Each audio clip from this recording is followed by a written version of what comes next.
Assalamualaikum warahmatullahi wabarakatuh. Alhamdulillahirabbil alamin. Wassalatu wassalamu ala asrofil anbiya'i wal mursalin wa ala alihi washabihi ajma'in, amma ba'du. Ayyuhalladirun ittaqallaha haqqa tuqatihi wa la tamutunna illa wa antum muslimun. Pertama-tama saya panjatkan puji dan syukur kepada hadirat Allah Subhanahu wa taala yang masih memberikan nikmat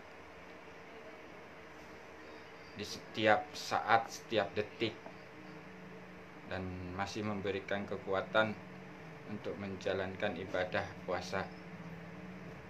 Selawat serta salam tidak lupa pula kita curahkan kepada Habibana wa Nabiyana Muhammad sallallahu alaihi wasallam. Mudah-mudahan kita adalah salah satu umatnya yang menjalankan apa yang diajarkan oleh beliau sampai yaumil akhir. Oke, bagi sahabat-sahabat jemaah DNSA dimanapun berada, dan sahabat-sahabat Facebook dimanapun berada, alhamdulillah pada malam ini masih diberikan kekuatan, kesempatan untuk live di Facebook sambil kita ngopi, santai, kita ngobrol santai malam ini. Alhamdulillah. Jadi tema malam ini, obrolan kita malam ini yaitu belajar makrifat kok malah menjadi sombong. Nah, di sini saya pernah proses mengalami di saat belajar, pertama kali belajar makrifat ini, ya diri saya malah menjadi sombong. Nah, seharusnya kita belajar makrifat itu kan semakin kita ini tawadu, semakin kita ini terarah jalan hidupnya. Tapi kok malah belajar makrifat malah menjadi sombong. Nah, bagaimana ini ceritanya? Jadi banyak teman-teman yang belajar makrifat tapi malah terjebak dalam kesombongan dirinya. Jadi banyak yang belajar makrifat karena sudah merasa dibukakan rahasia-rahasia Allah. Jadi merasa dirinya itu paling kenal, yang lain enggak. Nah, di sini suatu bentuk kesombongan yang sangat halus. Di saat kita merasa paling dekat, paling kenal, apalagi merasa paling suci, yang lain belum kenal. Nah, ini kesombongan di dalam diri kita. Oke, sebelum kita lanjutin, ini kita sapa dulu sahabat-sahabat yang sudah hadir. Alhamdulillah. Ini ada Pak Nyoto Farini, ada Pak Joni, ada Pak Kunia Siregar. Assalamualaikum warahmatullahi wabarakatuh. Yusuf Hidayat. Nah, ikut nyimak. Oh iya, kita sama-sama di sini, Pak. Kita belajar bahas tema malam ini, belajar makrifat kok malah menjadi sombong, Pak. Nah, di sini masih banyak teman-teman yang belajar makrifat malah menjadi sombong. Contoh yang sering saya temui di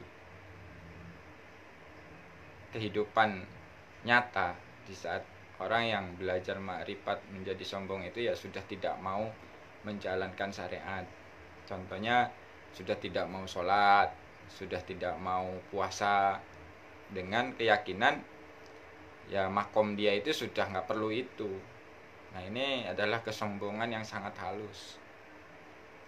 Sedangkan kita diajarkan oleh para nabi itu yang menjalankan syariat sesuai perintah Allah. Nah, kalau ini malah ditinggalkan, berarti kan udah sombong, ya kan? Padahal kita ini ya manusia biasa, bukan para nabi, bukan para wali. Jadi di saat kita sudah baru mengenal saja, kita timbul kesombongannya, merasa paling daripada orang lain, paling paham, paling pinter, paling ngerti. Nah, ini yang disebut dengan jebakan Batman. Jadi semakin kita mendekat ke Allah, semakin kenal ke Allah, itu ya semakin halus godaannya. Karena ya iblis pun makrifat. Iblis itu mengenal Allah. Saking taatnya, dia nggak mau menyembah selain Allah. Nah, disitulah di saat diperintahkan untuk sujud kepada Adam, dia menolak. Nah, itu sifat kesombongan iblis. Dia merasa paling makrifat sudah. Tidak mau dia menyembah selain Allah. Nah, di sini ada pembelajaran untuk diri kita. Jadi kita harus benar-benar memahami tujuan dari belajar makrifat itu untuk apa. Karena kalau kita tidak memahami tujuan belajar makrifat untuk apa nanti di aplikasi kehidupannya, nah itu yang akan menimbulkan sebuah kesombongan di dalam diri. Jadi merasa dirinya itu sudah mengenal, jadi nggak perlu orang lain. Jadi ada kejadian kepada sahabat saya yang merasa dirinya sudah nggak perlu orang lain. Dia hanya bergantung ke Allah. Nah, disinilah kesombongannya. Merasa sudah langsung ke Allah, tidak perlu lagi guru pembimbing di dalam belajar makrifat ini. Nah, sehingga apa? Ya tergelincir, terjerumus, tergoda dengan hal-hal yang membuat akhirnya apa? Ya dirinya dia hancur, dicaci maki orang, dihina orang. Nah, di situ saya menyaksikan pembelajaran itu. Oh, jadi di saat kita semakin mengenal Allah tapi semakin sombong, nah itu harus dipertanyakan. Nah, dipertanyakan kita ini benar-benar mengenal Allah atau hanya sekedar mengaku mengenal. Nah, karena sesungguhnya di saat kita semakin mengenal Allah itu semakin kita itu taat akan perintahnya. Dan hidup kita itu akan lebih terarah. Dan tidak ada lagi yang disombongkan. Karena di saat sudah benar-benar mengenal Allah itu, dia akan sadar dan menyadari bahwa dirinya itu tidak bisa apa-apa, tidak memiliki apa-apa di hadapan Allah. Dan di saat aplikasi kehidupan ya sudah tidak ada yang mau disombongkan lagi. Ya nyatanya ya kita ini nggak bisa apa-apa di hadapan Allah. Hanya dibisarkan, hanya dimampukan. Jadi apalagi yang mau disombongkan? Makanya ini harus dipertanyakan. Apabila kita belajar makrifat tetapi membuat diri kita ini semakin sombong. Nah, ini harus dipertanyakan. Karena kalau kita benar-benar ma'rifatullah, mengenal Allah, ya tidak akan menjadi sombong seharusnya. Nah, di sini teman-teman mungkin ada yang sama-sama mengalami di saat belajar proses ma'rifatullah ini mengalami hal-hal kesombongan di dalam diri. Karena saya pun pernah mengalami di saat begitu aktif kesadaran, merasa sudah mengenal Allah, dekat dengan Allah, bisa bicara dengan Allah, sehingga tidak memperdulikan orang lain, sehingga tidak memperdulikan orang-orang yang berilmu. Seakan-akan ya saya yang paling benar. Nah, itu kesombongan yang ada di dalam diri yang saya pernah alami. Ternyata ya ini adalah proses. Nah, setelah kita ngalami, akhirnya kita akan dipahamkan bahwa perbuatan seperti itu ya tidak bagus, tidak baik. Gitu. Jadi Allah itu memberikan pemahaman itu ya melalui pembelajaran yang kita alami. Jadi setelah saya ngalami sombong, ria, ujub, takabur, segala macam itu, baru Allah ngasih memberikan hikmah-hikmahnya di dalam kehidupan. Oke, jadi bagi teman-teman yang mau diskusi silahkan, yang mau ditanyakan. Oke, ada Pak Tarkam, Pak Rikno, Pak Muhlis, Pak Nana, Pak Alimin. Oke, alhamdulillah, terima kasih yang sudah pada hadir. Ayo kita mari diskusikan. Jadi sekali lagi pada teman-teman yang diproses oleh Allah belajar makrifat malah menjadi sombong, dan itu adalah sebuah apa ya? Ya memang harus dilakui, ya harus dilalui gitu loh. Jadi kalau yang memang benar-benar dalam laku itu akan mengalami, ya mengalami jadi orang sombong, mengalami jadi orang takabur, mengalami jadi orang yang munafik. Di saat kita semakin mendekat ke Allah kok malah semakin nggak baik. Nah, di sini ada pembelajarannya gitu.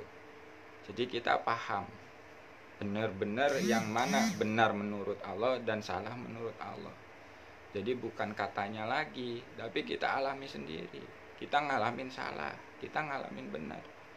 Dan di saat kita diproses menjadi orang yang benar, nah di situ jangan merasa paling benar. Karena merasa paling benar itu adalah kesombongan di dalam diri kita. Dan di saat kita diproses salah, jangan merasa paling salah. Karena itu pun di saat kita merasa paling salah, ya kesombongan juga. Merasa paling salahnya ingin dianggap benar. Nah, ini yang repot. Dulu itu kesombongan di saat belajar makrifat pertama itu begitu teraktif, terbuka kesadaran jiwa ini. Nah, ngobrol ini pengennya yang sama satu frekuensi aja. Yang nggak satu frekuensi saya nggak mau. Nah, ini kan kesombongan di dalam diri, merendahkan orang lain. Jadi pengennya ngobrolnya sama orang-orang yang udah memahami makrifat saja, nggak mau ngobrol sama yang nggak memahami makrifat, atau punya rasa merendahkan orang-orang yang mengaji tentang kitab. Nah, ini pun dulu itu pertama kali aktif itu merasa, wah saya udah nggak perlu kitab-kitab lagi, itu teori, saya praktek langsung. Nah ternyata di saat memiliki rasa seperti itu ya, saya sombong kepada orang yang sedang mempelajari teori-teori. Nah padahal ya itu juga perlu. Karena gini, ada orang yang makrifat itu awalnya dari syariat, ada juga yang langsung dari hakikat. Nah, ini kita harus benar-benar pelajari. Dan pada sesungguhnya dalam aplikasinya ya syariat, thariqah, hakikat makrifat itu ya bersamaan. Gitu. Jadi nggak dipisah-pisah, jadi bersamaan. Nah, setelah saya mengalami proses kesombongan diri, menganggap diri ini yang paling benar, paling dekat dengan Allah, tapi begitu dipahamkan oleh Allah bahwa itu kesombongan dalam diri saya, alhamdulillah saya dia diberikan pembimbing oleh Allah yang dengan keilmuannya, yaitu Pak Setio Purwanto. Alhamdulillah. Jadi kita sudah kenal Allah itu bukan berarti nggak butuh manusia atau guru pembimbing. Nah, ini kadang-kadang banyak yang terjebak karena merasa sudah dekat dengan Allah, sudah mengenal Allah, tidak perlu lagi pembimbing dan keilmuannya. Nah, ini yang banyak yang terjebak. Sehingga apa? Ya di saat pertama kali dia mengenal, lalu dibukakan sedikit rahasia, merasa paling paham, merasa paling tahu dan meremehkan orang lain. Dan banyak yang terjadi di masyarakat itu setelah ma'rifatullah meninggalkan perintah-perintah syariat dengan alasan ya sudah makomnya dia sudah tinggi, udah nggak perlu syariat lagi. Nah, ini banyak yang terjadi, dan pernah saya sering bertemu dengan teman-teman yang belajar ma'rifatullah malah semakin sombong dirinya, meremehkan orang-orang yang masih menjalankan syariat. Nah, gitu. Jadi mungkin teman-teman pun ada yang mengalami hal yang sama. Nah, dan itu pun saya alami sendiri. Jadi memang dalam belajar makrifat ini kita harus praktek. Jadi bukan hanya sekedar dihafal. Nah, jadi apabila guru pembimbing ini memberi materi, itu harus dipraktekkan sehingga kita akan paham gitu maksudnya itu apa. Dan kadang-kadang Allah itu memahamkan beberapa bulan kemudian atau beberapa hari kemudian, oh yang dimaksudnya ini seperti ini.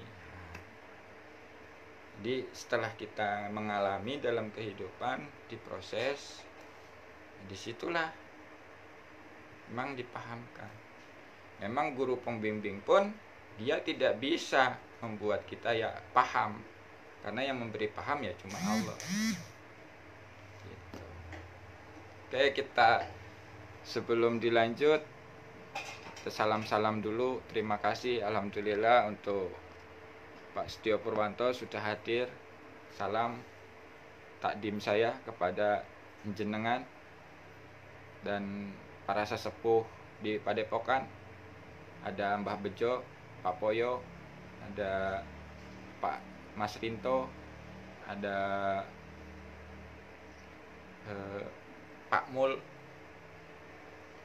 yang kangen saya sudah pengen ke Padepokan lagi, tapi kondisinya masih lockdown, jadi nggak bisa kemana-mana, masih di daerah Jakarta dan sekitarnya. Ya silahkan bagi teman-teman, sahabat-sahabat yang mau diskusi atau yang mau dipertanyakan, kenapa belajar makrifat kok menjadi sombong. Nah, jadi ternyata proses itu menjadi sombong itu akan dilewati gitu. Jadi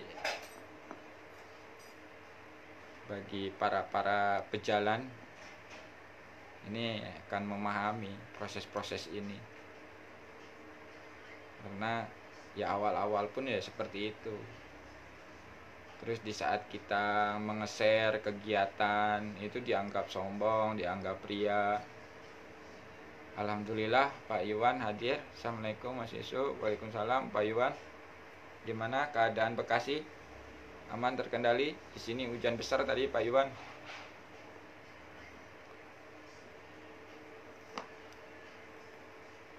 Jadi itu teman-teman. Jadi di saat kita belajar makrifat itu, kita bagaikan berjalan di jembatan sehelai rambut yang dibelah 7.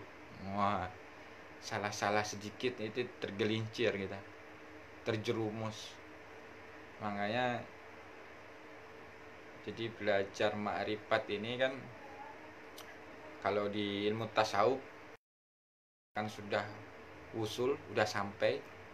Nah, kalau di DNSA sadar Allah, di saat aktif jiwanya menyadari Allah, ya sudah usul. Nah, tapi usul di sini itu bukan berhenti, tapi terus melanjutkan perjalanan. Karena di saat baru sadar itu ya seperti kayak pintu gerbang lah. Jadi baru nyampe di gerbangnya saja. Nah, itu kita harus masuk lebih dalam lagi. Karena pembelajaran ini terus bertambah. Ya contohnya yang diajarkan di Padepokan Patrap ini ya selalu berubah dia.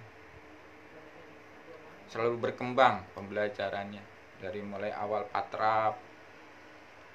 Nah, Patrap ini pun banyak, ada Patrap lapangan, atau Patrap gerak rasa, ada Patrap sakaratul maut.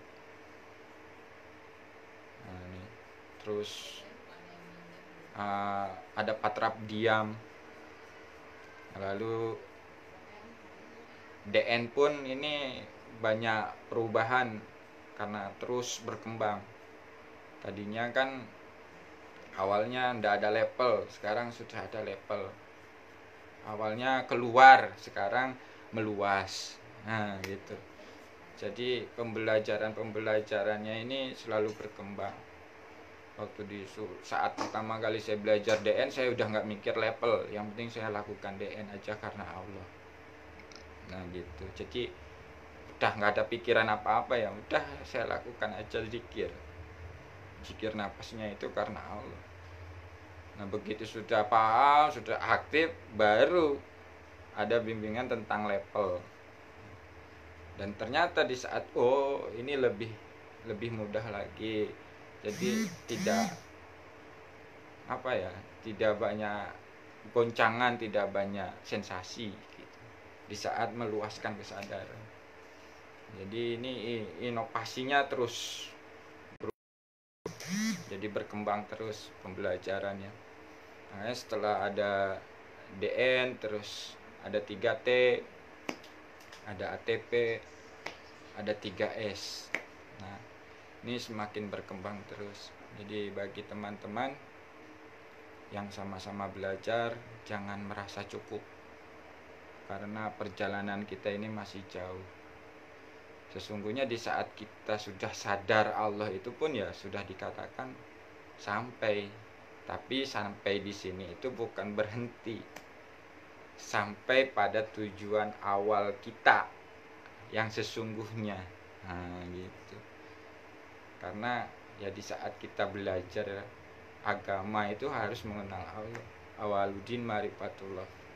Belajar beragama itu ya harus mengenal Allah. Nah, jadi mengenal Allah itu awal bukan akhir. Nah, jadi banyak teman-teman yang terjebak merasa sudah berakhir perjalanannya karena sudah mengenal. Nah, sesungguhnya ya mengenal itu adalah awal, dan perjalanan ini masih jauh. Dan memang jebakan-jebakan backman-nya itu semakin halus. Yang saya bisa gambarkan tadi ya sebagai kayak berjalan di jembatan Sirotol Mustaqim lah, ya kan? Jembatan yang sangat tipis, bagaikan rambut sehelai dibelah 7. Nah itu belajar makrifat itu seperti itu. Salah-salah sedikit ya kecebur kepada kesyirikan, kemunafikan, kesombongan, keakuan. Nah di sini makanya kita perlu guru pembimbing yang benar-benar mengajak kita melangkah lurus ke Allah. Jadi harus benar-benar murni Allahnya. Jadi sudah tidak tercampuri dengan apapun. Makanya kadang-kadang pemahaman makrifat di saat kita nggak benar-benar paham Allahnya itu yang mana, nah ini akan menjadi sebuah perdebatan. Apalagi kalau sudah menganggap semua itu Allah, yang baik yang buruk itu Allah. Nah ini yang bahayanya ya di saat kita ungkapkan di depan umum, aklayak ramai yang belum memahami. Ini perlu istilahnya penyampaian atau ada bungkusnya gitu. Ya istilahnya baik dan buruk itu ya diizinkan. Jadi bukan Allahnya tapi diizinkan oleh Allah. Kita ini diizinkan. Makanya setelah saya tafakuri, saya renungi, setelah saya DN, kadang-kadang saya melakukan patrap diam gitu. Saya renungi, minta bimbingan dari Allah, dipahamkan.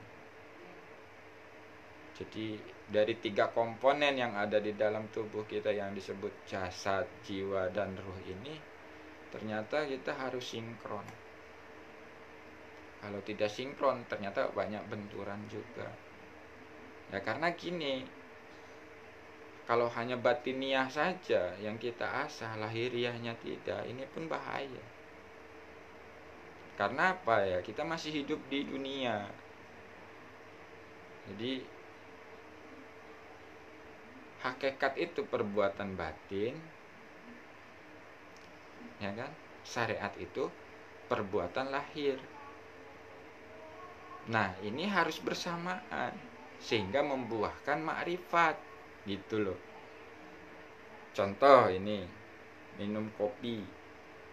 Nah, ini kalau kita mau tahu rasanya kopi itu ya harus menjalankan syariatnya. Apa syariatnya? Ya dibikin dulu kopinya, dicampur air segala macam. Nah, lalu kita masukkan ke mulut.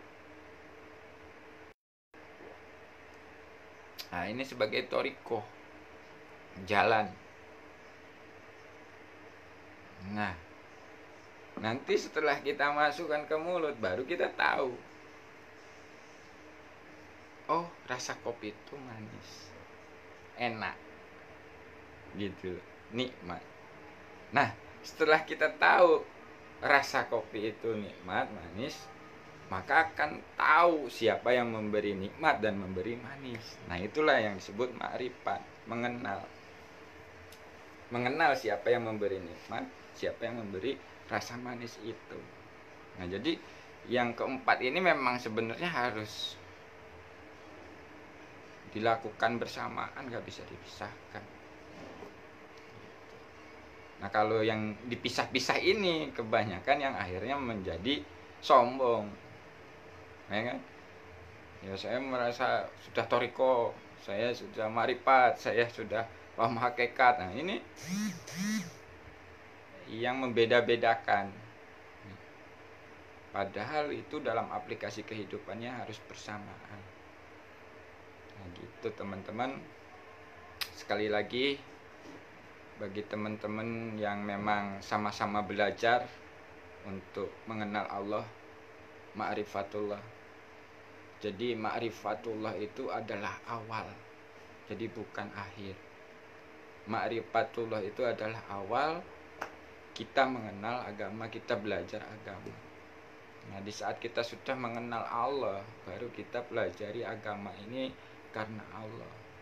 Jadi tolobul ilminya itu ya karena Allah, bukan karena pengen pintar.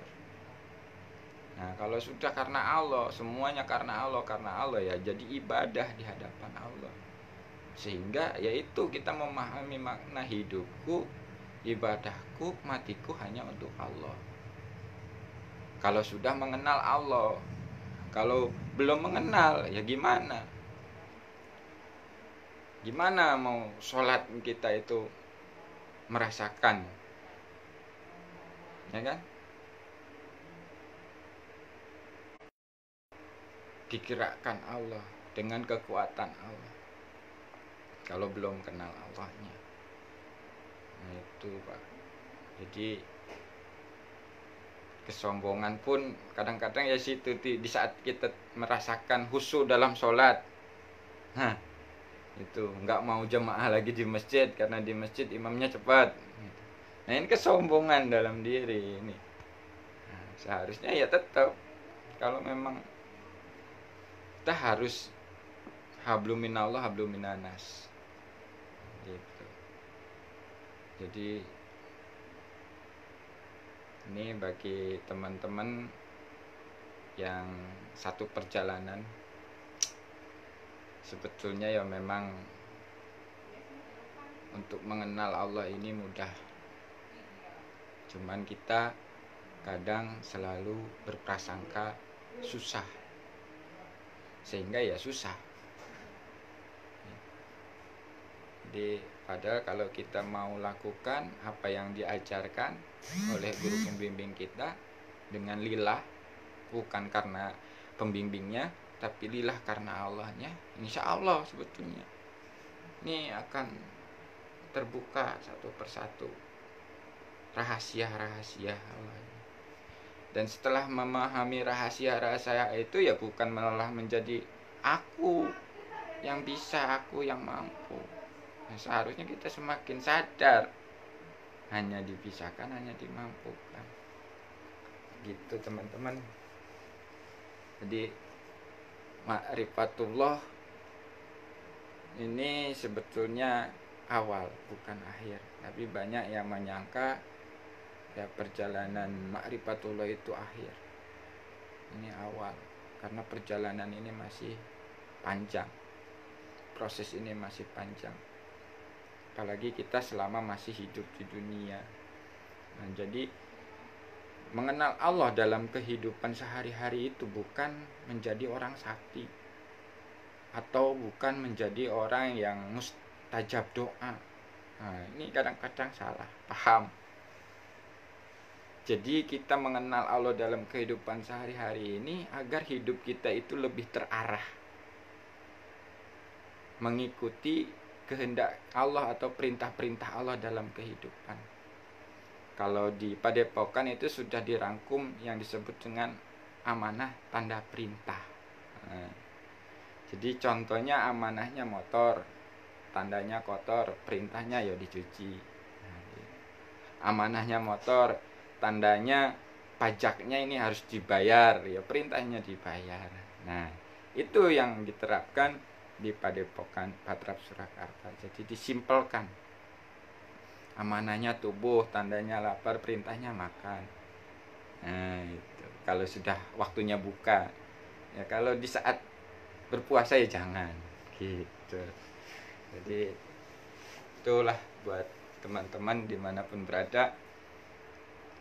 Di dalam belajar ma'rifatullah ini memang banyak jebakan-jebakan. Jadi semakin kita mendekat, semakin halus jebakannya.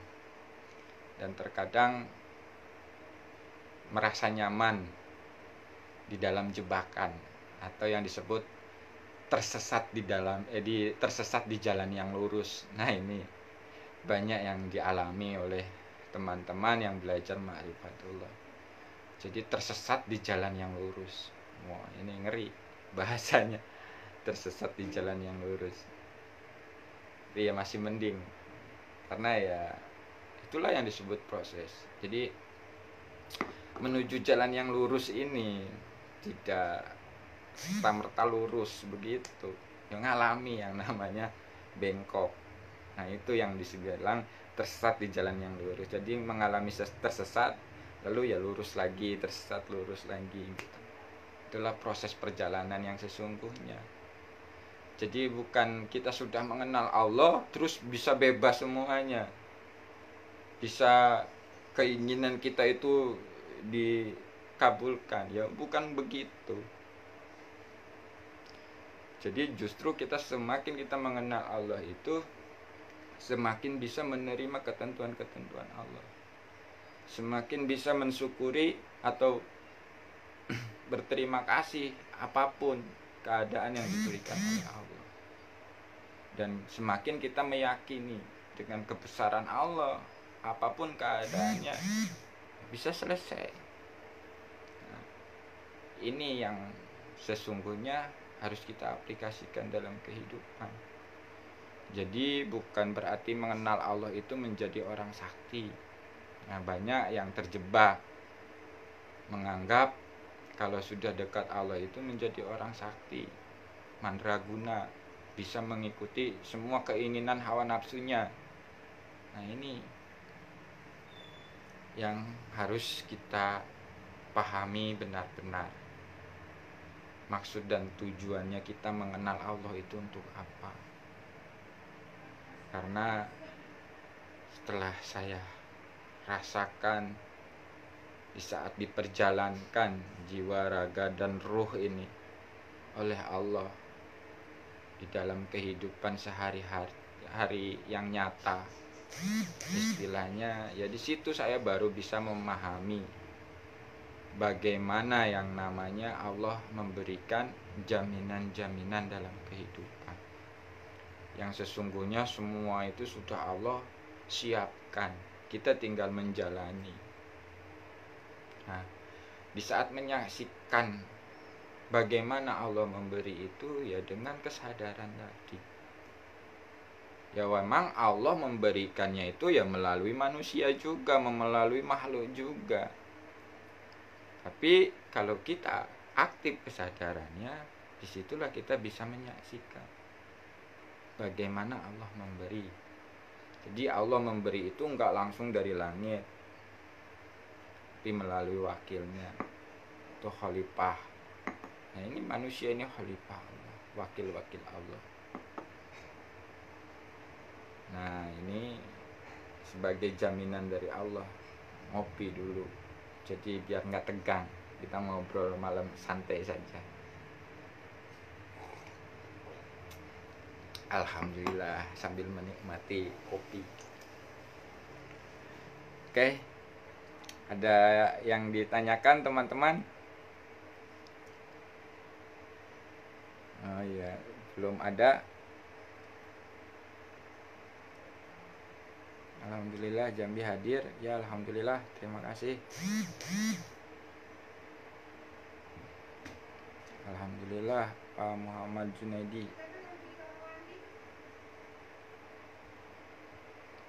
Pak Iwan, aman terkendali lagi hujan dan jaga warung. Oke, alhamdulillah, lanjutkan Pak Iwan. Amanahnya luar biasa Pak Iwan. Oke teman-teman, dimanapun berada, jadi bagi yang masih ingin belajar zikir nafas sadar Allah, nah ini memang keadaannya masih lockdown, jadi kita bisa melalui online dengan menyaksikan siaran-siaran langsung dari Pak Setio Purwanto, ada juga Mbah Bejo, dan kadang juga Kang Opit juga suka nge-share video-video Pak Setio Purwanto. Dan sekarang ada lagi baru YouTube-nya Kisunan. Nah, YouTube-nya Kisunan itu juga ya, jadi kita belajar bisa kapan saja melalui online ini. Oke, Pak Agung Subarkah hadir Kang, punten telat. Ya, sami-sami Pak Agung. Santai saja, santai-santai saja. Kita membahas perjalanannya ini, kita santai-santai saja. Jadi saya terus terang saja, kalau untuk keilmuan, saya ini bukan orang yang berilmu. Jadi tapi saya belajar apa yang diberikan pemahaman oleh Allah melalui pembimbing dan kehidupan yang nyata. Jadi waktu awal-awal belajar itu ya saya memang merasa sudah ya memang orang bodoh, jadi nggak punya ilmu apa-apa. Ya apa yang diajarkan itu yang saya lakukan, dan ternyata di saat seperti itu malah dipermudah oleh Allah. Jadi saya nggak punya pikiran yang neko-neko, karena saya yakin bagi Allah itu tidak ada yang tidak mungkin. Jadi Allah itu nggak pilih-pilih di saat memang mau merubah hambanya atau makhluknya, atau membalikkan hati hambanya ini yang tadinya buruk menjadi baik. Nah jadi nggak pilih-pilih. Di saat kita ada niat ingin merubah, hingga ya dirubah oleh Allah.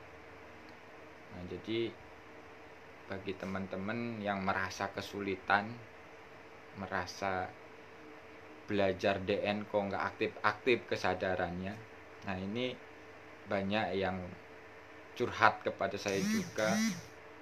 Bang, saya udah setahun, ada yang 2 tahun kok saya nggak aktif-aktif kesadarannya. Nah ini ternyata permasalahannya, jadi tujuannya ingin aktif gitu. Semakin kita tujuannya ingin aktif kesadaran jiwanya di saat DN, ya malah nggak aktif-aktif. Jadi yang benar kayak gimana? Ya yang benernya itu lakukan DN-nya lillah karena Allah, sehingga nanti diaktifkan kesadaran jiwanya oleh Allah. Karena apa ya, DN itu hanya sekedar metode, cara, jalan gitu loh. Jadi tetap yang punya kehendak ya Allah.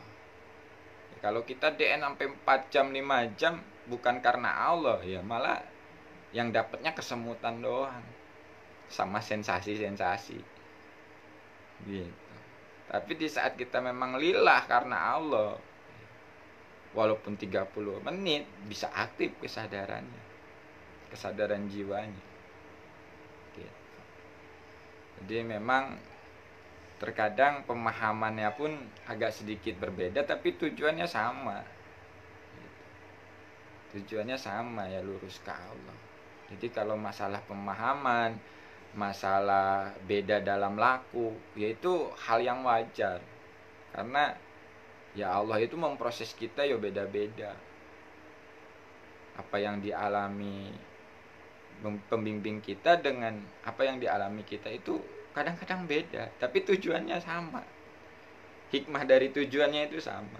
Di saat Allah memberikan pemahaman tentang sabar, tentang ikhlas, nah ini dalam aplikasinya itu kadang-kadang beda dengan guru pembimbing kita, tapi ya tujuannya sama. Allah lagi memberikan pembelajaran makna tentang sabar gitu, makna tentang ikhlas, tapi dalam aplikasi kehidupannya pasti beda-beda.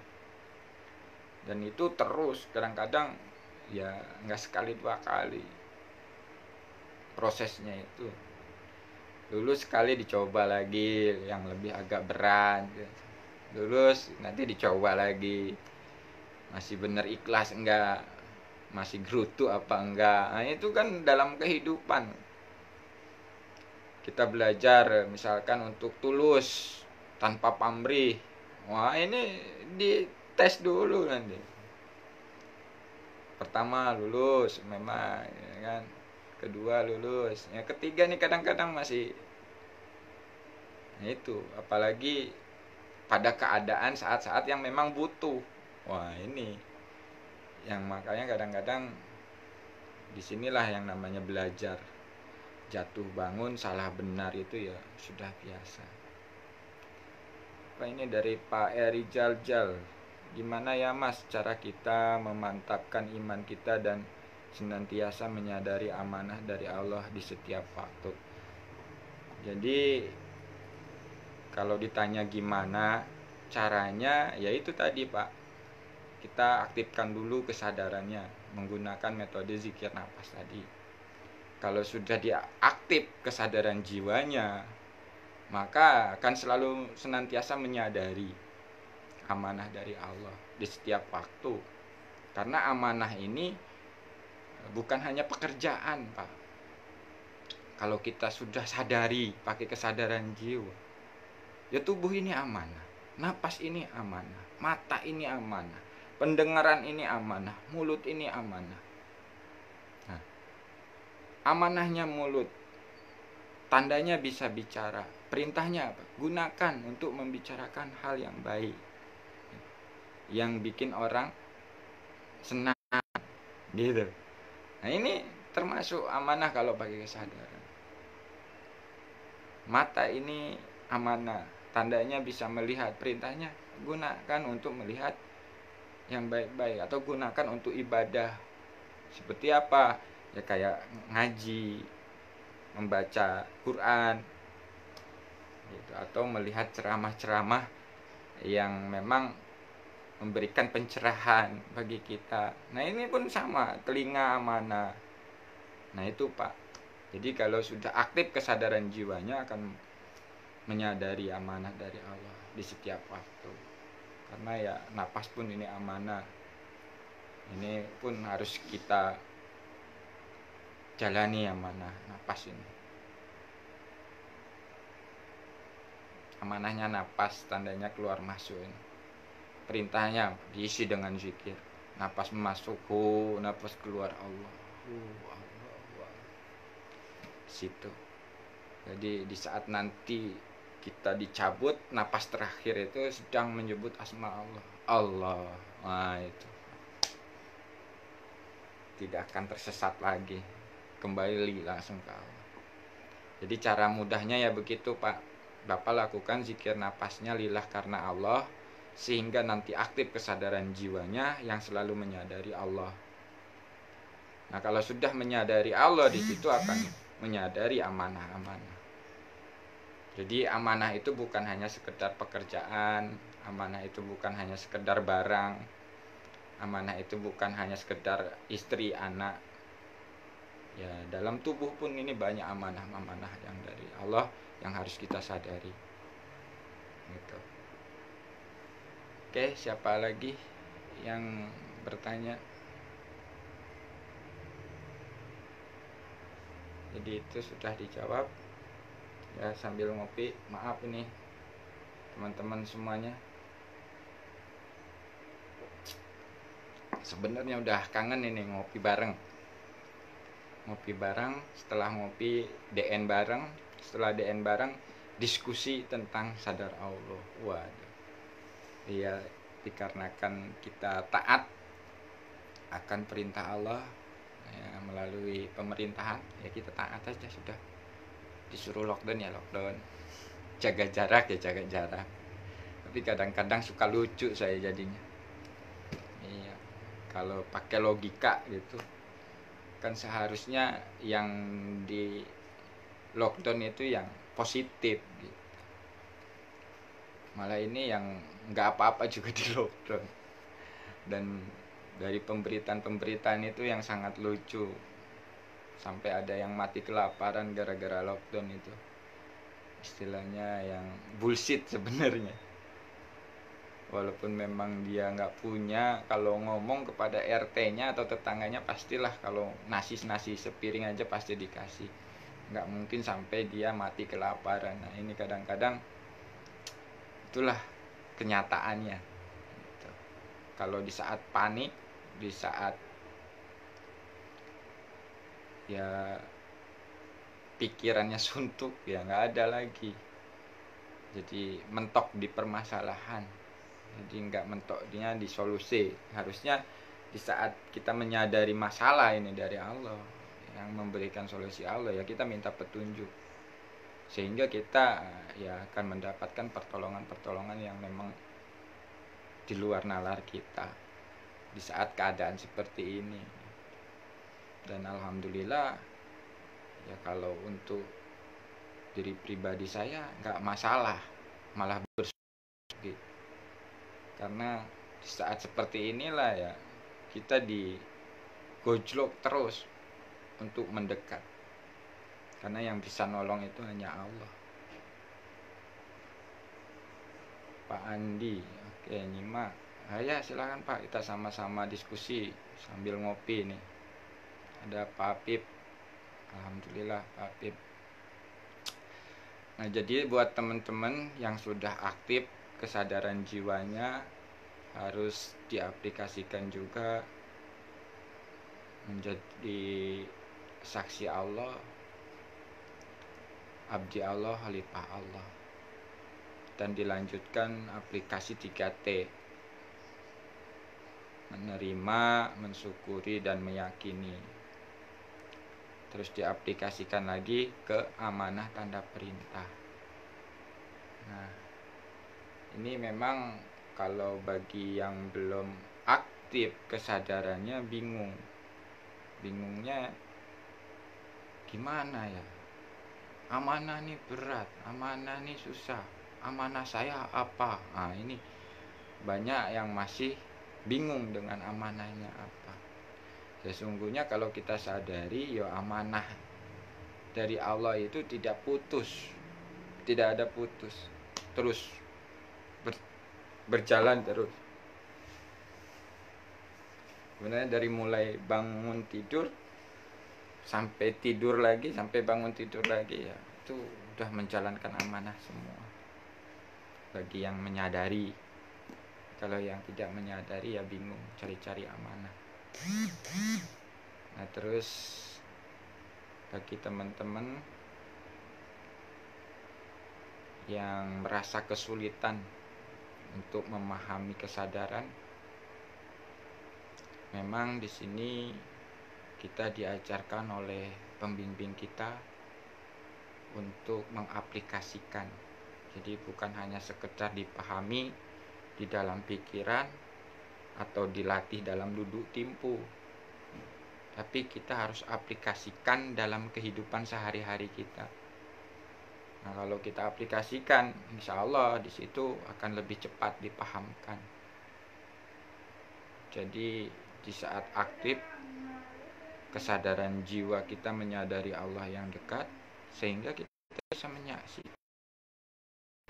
menyaksikan bagaimana Allah memberi makan, bagaimana Allah memberi rezeki. Nah ini kesadarannya jiwanya ini di saat aktif menyaksikan. Contoh begini, sebelum kita paham kesadaran, pasti kita mengakui bahwa bekerja ini dengan kekuatan diri kita. Nah, tapi kalau sudah memahami kesadaran bahwa di saat kita bekerja ini bukan menggunakan kekuatan diri, tapi kekuatan Allah yang ada di dalam diri.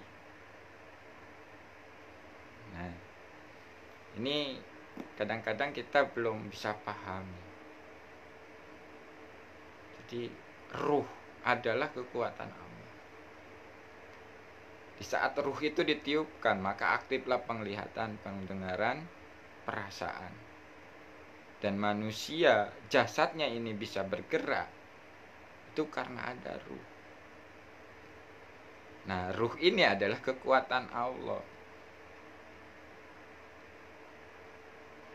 Nah, inilah yang disebut yang ada hanya Allah, yang ada hanya kekuatan Allah di dalam diri. Nah, di saat kita menyadari itu, lalu kita aplikasikan, sehingga tidak ada lagi pengakuan dalam diri bahwa diri kita yang mampu, diri kita yang bisa. Hanya dimampukan, hanya dipisahkan. Kenapa kita bisa? Ya karena adanya kekuatan Allah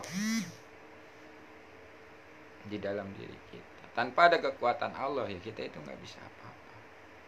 Nah, itulah kalau udah aktif kita menyadari. Nah, contoh kayak seperti ini. Sini syariatnya memang diri saya yang membuat kopi, jasad saya yang menyeduh kopi, membeli kopi. Nah, ini secara syariatnya. Secara hakikatnya, Allah lah yang memberi saya. Dengan diberinya kekuatan, kemampuan. Saya dapat uang ini bukan berarti hasil kerja saya, tapi saya diberi oleh Allah dengan menjalankan perintahnya.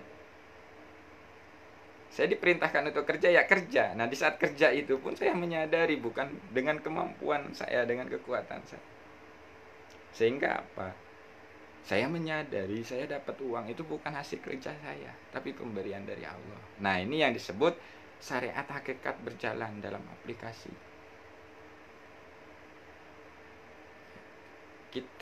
Jiwa kita meyakini Allah yang memberi.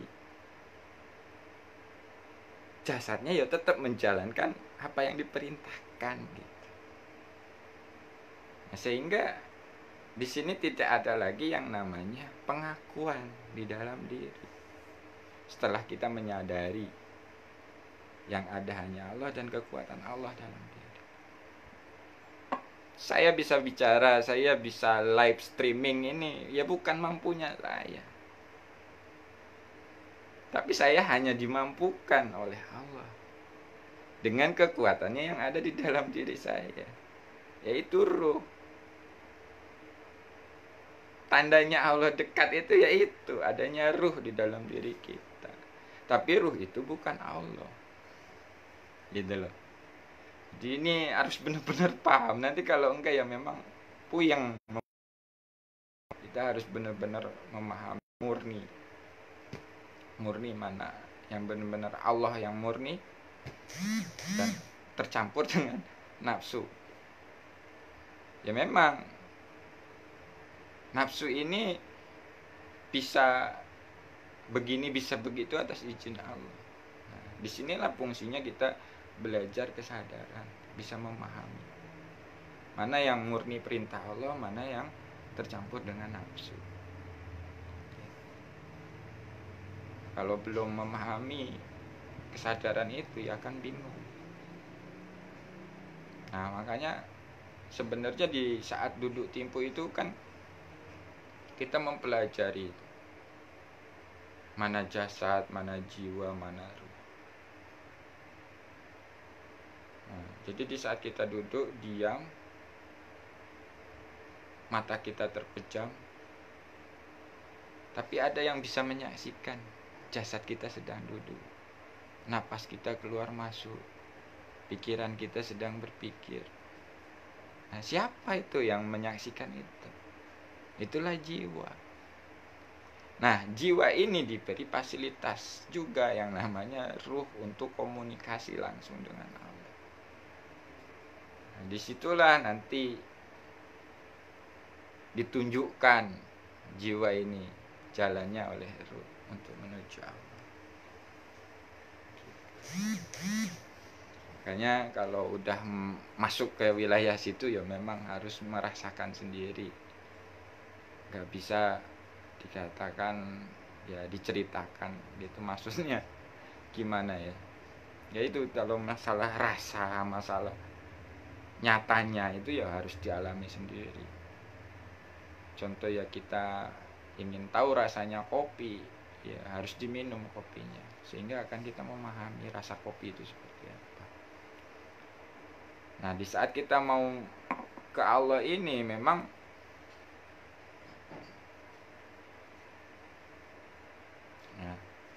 kita ini diberikan pemahaman tentang ruh itu sedikit, Pak Erijal. Dan yang memberikan pemahaman tentang ruh ini ya Allah. Nah, jadi jenengan harus aktifkan dulu kesadarannya, nanti dibimbing oleh Allah, ditunjukkan oleh Allah. Ruh itu yang mana, jiwa itu yang mana, jasad itu yang mana. Tapi jangan punya tujuan itu, gitu loh.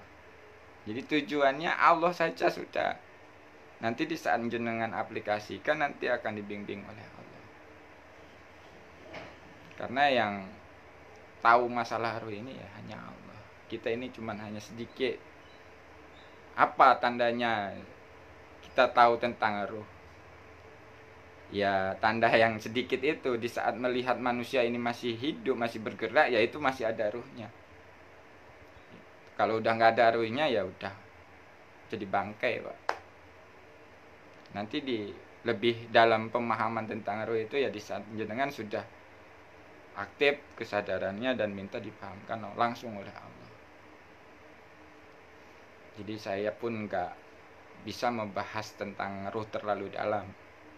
Jadi yang saya pahami membedakan manusia ini masih ada ruhnya atau enggak, yaitu di saat orang itu masih bisa berjalan, masih bisa ngomong, bisa, nah itu masih ada ruhnya, hidup. Itu Pak Rijal. Jadi Allah itu ya memang betul, ruh itu bukan Allah.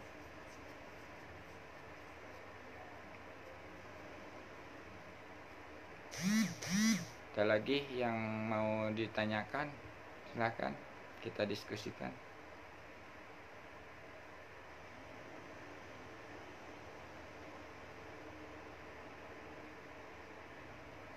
Ini Pak Andi Aze. Terus yang namanya Nyamairu yang mana Bang? Maksudnya gimana itu Pak pertanyaannya?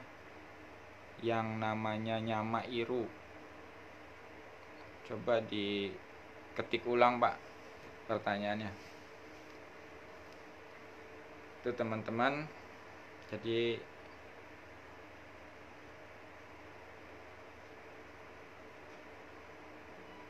ya nyawa itu ruh, cuman bahasanya aja yang beda. Kalau di bahasa Sunda itu nyawa, kalau bahasa Jawa nyowo, kalau bahasa Arab ya itu ruh.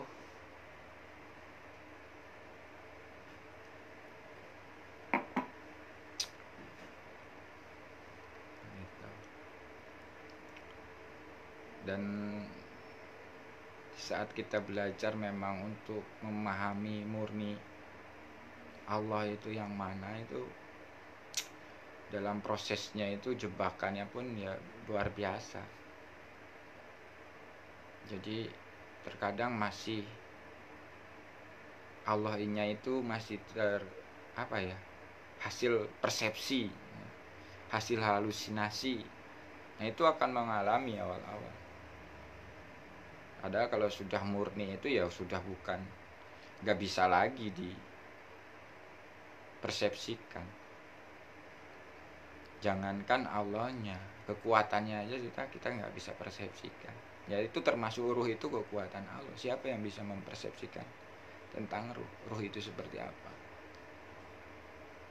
Jangankan ruh, jiwa aja Nggak ada yang bisa. Jiwa itu bentuknya seperti apa, ya kan? Nah, di sini itu jiwanya itu dalam genggaman Allah, Mbak. Kalau di saat tertidur, yang saya pahami itu.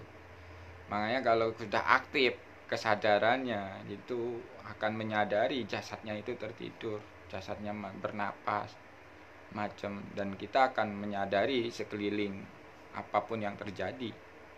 Kalau sudah terlatih di saat kita tidur tapi jiwanya sadar, jasadnya tidur tapi jiwanya sadar. Jadi di saat aktif jiwanya ini, di saat jasadnya tertidur bisa menyaksikan.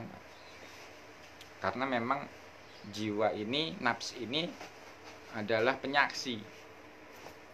Nah, jadi dimensi antara jasad dan jiwa ini sebetulnya berbeda. Tapi dikarenakan jiwanya belum aktif, sehingga yang dominan ini jasad dan nafsu.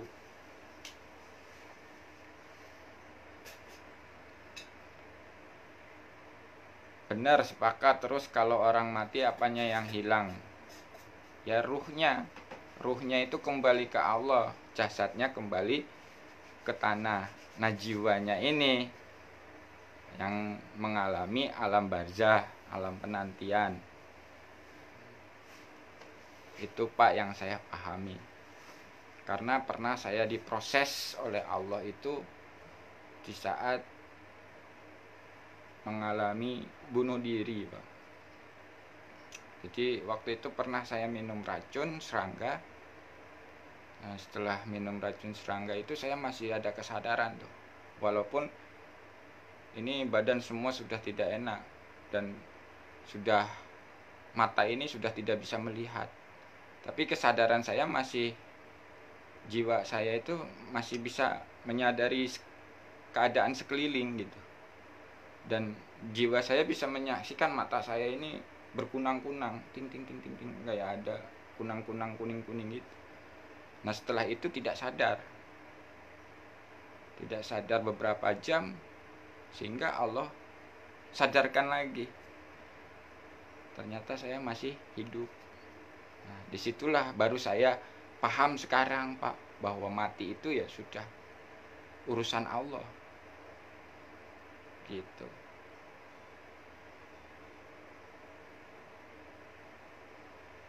Iya kan saya bilang tadi, Pak, nyawa itu ya ruh. Kalau ruhnya sudah diambil ya sudah selesai kehidupan di dunianya. Tinggal menunggu di alam barzah, di alam penantian.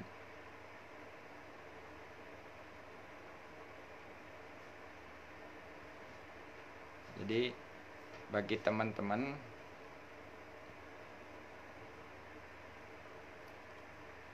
di dalam Al-Quran nyawanya yang diambil. Ya kan ruh itu sebagai nyawa, Pak, yang saya pahami. Ya ruh itu nyawa. Ruh itu nyawa, Pak.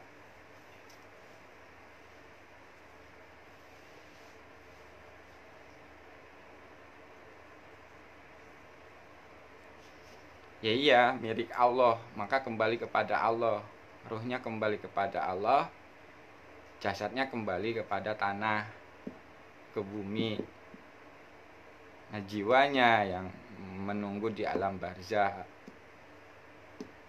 Gitu yang saya pahami. Karena di sini gini, Pak, kita di saat belajar ma'rifatullah, belajar mengenal Allah, kita ikut campur urusan Allah. Nah, ini yang repot, Pak. Stres nanti malah. Nah, seharusnya kita ya yakini saja, imani saja sudah. Kalau masalah itu ya urusan Allah, sudah, kita nggak usah ikut campur. Gitu, Pak.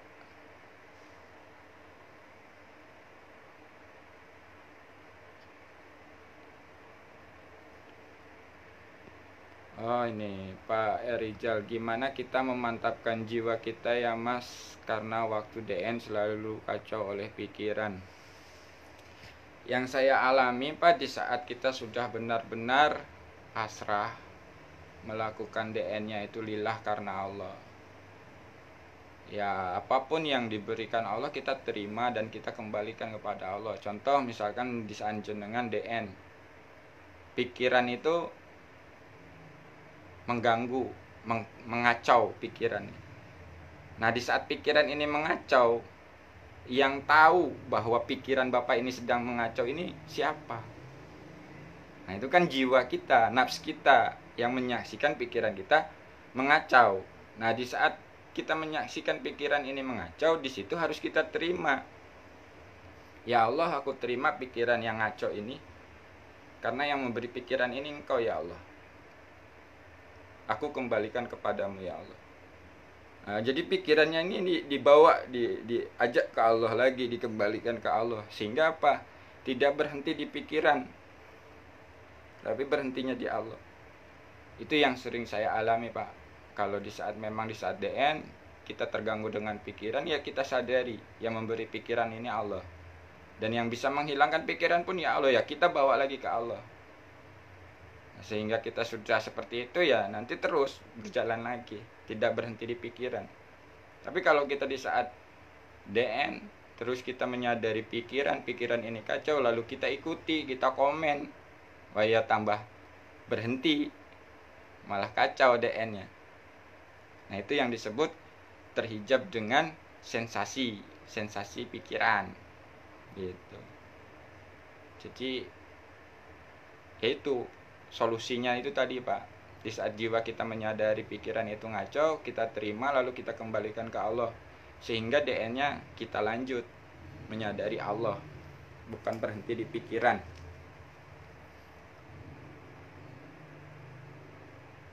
Sharing aja Pak. Iya Pak, kita memang sharing di sini. Jadi kalau misalkan ada yang nggak bisa saya jawab, ya saya pun akan jujur, saya tidak bisa. Tapi kalau ya saya memang dimampukan untuk menjawab, ya saya akan jawab sesuai dengan apa yang dialami gitu loh Pak. Jadi sebetulnya kalau ruh ini kan urusan Allah, jadi saya nggak mau terlalu membahas dalam tentang ruh. Jadi ini kalau mau lebih dalam lagi ya kita sambil ngopi bareng lah, atau Bapak bisa datang langsung ke Padepokan, datang langsung ke Pak Setio Purwanto, pembimbing di Padepokan gitu. Jadi karena saya pun sama-sama masih belajar ya, dalam arti kata masih dalam proses. Jadi bagi sahabat-sahabat yang mungkin prosesnya lebih awal mengenal Allah, mungkin lebih banyak pengalamannya, ya kita sharing saja bersama di sini. Yang namanya sharing itu kan hasil laku, apa yang pernah kita alami gitu kan. Nah itu yang disebut sharing. Tapi kalau debat keilmuan, ya saya angkat tangan karena saya bukan orang berilmu. Ya saya terus terang aja, per-peran. Kalau mau berdebat tentang keilmuan, ya saya angkat tangan karena saya bukan orang berilmu gitu teman-teman. Tapi kalau kita sharing hasil laku perjalanan, oke. Karena apa? Ya ini yang sedang saya jalankan gitu. Bagaimana mengenal Allah dalam aplikasi kehidupan sehari-hari, ya toh.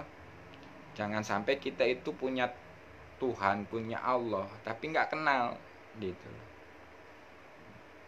Kita kenalnya hanya katanya. Nah, sedangkan kita punya hak yang sama. Kita adalah makhluknya, ciptaannya, hambanya gitu. Jadi nggak ada yang nggak mungkin bagi Allah. Di saat kita memang mau, ya diproses oleh Allah.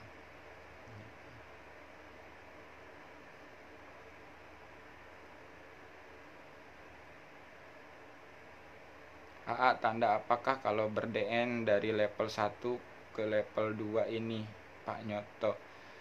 Jadi kalau untuk level 1 Pak Nyoto itu kita menyadari ciptaannya.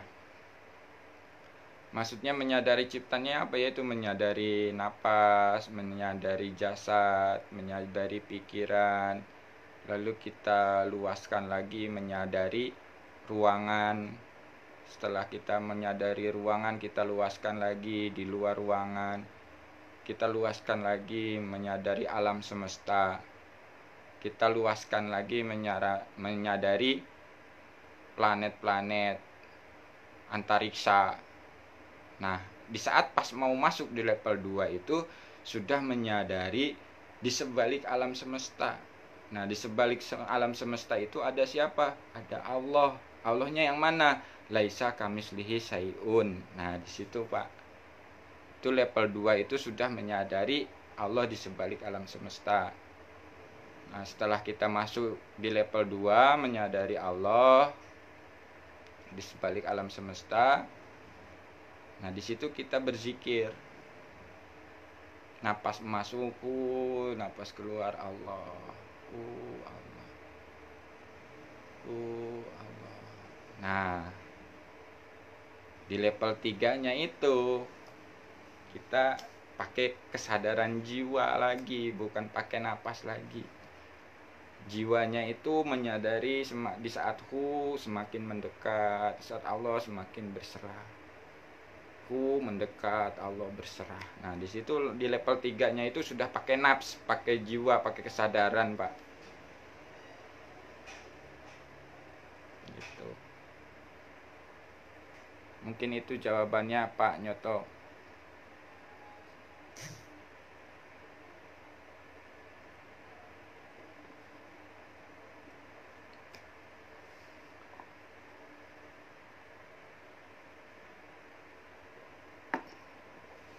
Oke, Pak Budi, Suheri, terima kasih sudah hadir. Ada yang ditanyakan lagi?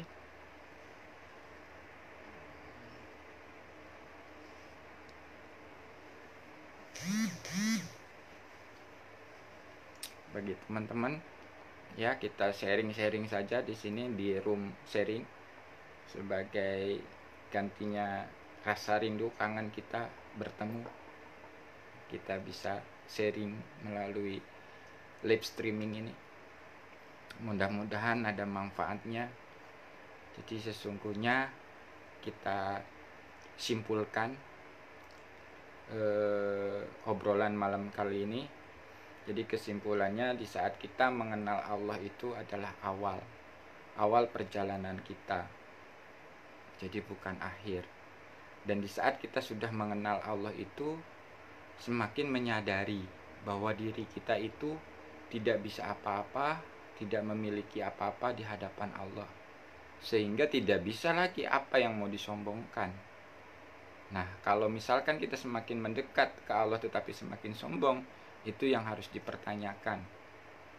Karena apa? Iblis pun makrifat, tapi karena kesombongannya makanya diturunkan ke bumi. Nah, itu bagi teman-teman, sahabat-sahabat dimanapun berada, mungkin saya akhiri pertemuan malam kali ini. Mudah-mudahan ada manfaatnya. Dan bagi yang berproses melalui metode apapun, jangan sampai tertanam di dalam dirinya merasa paling benar, merasa paling paham, merasa paling bagus dari orang lain. Nah, ini pun sesungguhnya itulah yang disebut jebakan, ya kan? Kadang ucapannya bagus, contoh begini, jangan hanya sekedar teori. Nah, kalau udah ngomong jangan hanya sekedar teori, berarti merasa dirinya yang pelaku, cuman dia yang melakukan. Nah, ini yang saya alami dan sering terjebak di situ. Jadi untuk ma'rifatullah ini kita harus menyadari bahwa diri kita itu tidak bisa apa-apa, hanya dibisahkan, hanya dimampukan, hanya diberitahu. Ya benar-benar bodoh kita ini di hadapan Allah. Tanpa Allah ya gak bisa apa-apa. Oke, sekali lagi bagi teman-teman yang sedang berjalan menuju mendekat ke Allah atau mengenal Allah, jangan patah semangat apapun metode yang jenengan lakukan. Tapi bagi yang teman-teman yang satu metode dengan saya, DNSA, Zikir Nafas Sadar Allah, tetap semangat juga walaupun keadaan memang kita nggak bisa bersama. Tapi walaupun jauh jarak antara kita, ya dalam sesungguhnya jiwa kita selalu bersama. Oke, baik, sekian saya akhiri. Mohon maaf apabila ada kesalahan. Sekian dari saya. Wassalamualaikum warahmatullahi wabarakatuh.